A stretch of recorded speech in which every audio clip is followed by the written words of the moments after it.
ఏంటంటే వాళ్ళు అడ్డగోలుగా ధర్నా చౌక్ లో పుట్టి పెరిగిన మీ పార్టీ ధర్నా చౌక్ మూసేస్తే నేను వచ్చిన వెంబడే ధర్నా చౌక్ తెరిచి ప్రజలు ఏం నిరసన తెలిపినరో నేను తెలుసుకోవాలనుకుంటున్నా.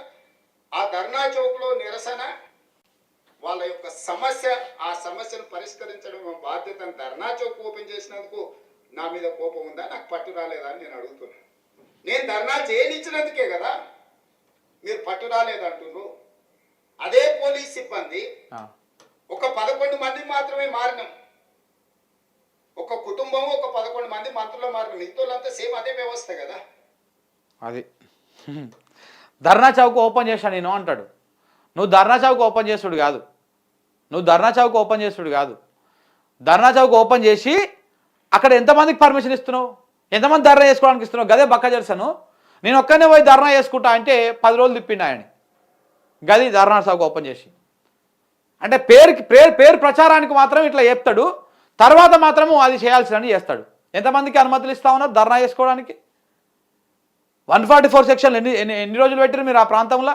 ఇలా అందానికి ఎందుకండి ఓయూలో ర్యాలీలు బంధు, సభలు సమావేశాలు బంధు, ఆందోళనలు బంధు, నిరసన కార్యక్రమాలు బంధు చేయొద్దు. హుకుం జారీ చేసింది మీ ప్రభుత్వం కాదా? అసెంబ్లీ పరిసర ప్రాంతాల్లో పక్కడబందీగా అది చేసింది మీ ప్రభుత్వం కాదా? ఇప్పుడే కాదు, ఇప్పుడు అసెంబ్లీ నడుస్తుందంటే ఓకే. నార్మల్ టైంలో కూడా మొత్తం అక్కడ ఎందుకంత ఆ ముళ్ళ కంచాలు అవన్నీ ఎందుకోసం పెట్టిరు? మరి దేనికోసం పెట్టిరు? ఎంత అద్భుతంగా పండిస్తాడంటే రేవంత్ రెడ్డి అంత అద్భుతంగా పండిస్తారు. ఇదే ధర్నా చేస్తున్నటువంటి వాళ్ళని, రైతులని ఎన్ని రకాలుగా ఇబ్బందులకు గురి చేస్తూ ఉన్నారు. ఇవన్నీ చర్చకు రావద్దుగా. ఈయన మాట్లాడేది మాత్రమే చర్చకు రావాలి. నేను మార్చుకోలే. ముఖ్యమంత్రి అయింది కదా ట్రాన్స్ఫార్మ్ కావాలంటారు. ముఖ్యమంత్రి అయింది కదా ట్రాన్స్ఫార్మ్ కావాలి. అప్పుడప్పుడు ఈ కెట్ట మాట్లాడతాడు, కొంత ముందాగా వ్యవహరించాలి కదా. నేను ముందాగా వ్యవహరిస్తే అర్థం చేసుకునేటప్పుడు ఉండాలి కదా.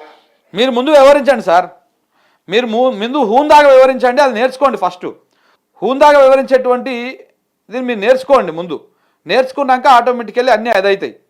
మీరు ముందు ఆ హూందాతనాన్ని మర్చిపోయారు. అసెంబ్లీ సాక్షిగానే మీరు అబద్ధాలు మాట్లాడుతూ ఉన్నారు. ఎవరు పడితే వారి ఏదో ఒక ట్యూబ్ పెట్టుకొని మమ్మల్ని ఇష్ట రాజ్యంగా అధ్యక్ష, నిజంగా ఓపిక పడుతున్నాం అధ్యక్ష, రక్తం మరుగుతుంది. కేవలం తీస్తే అధ్యక్ష, ముఖ్యమంత్రి చెప్తున్న ఒక్కరిని పట్టలు ప్రదేశం రోడ్డు మీద నిప్పిస్తా అధ్యక్ష. సో ఈ రకంగా నడుస్తూ ఉన్నది.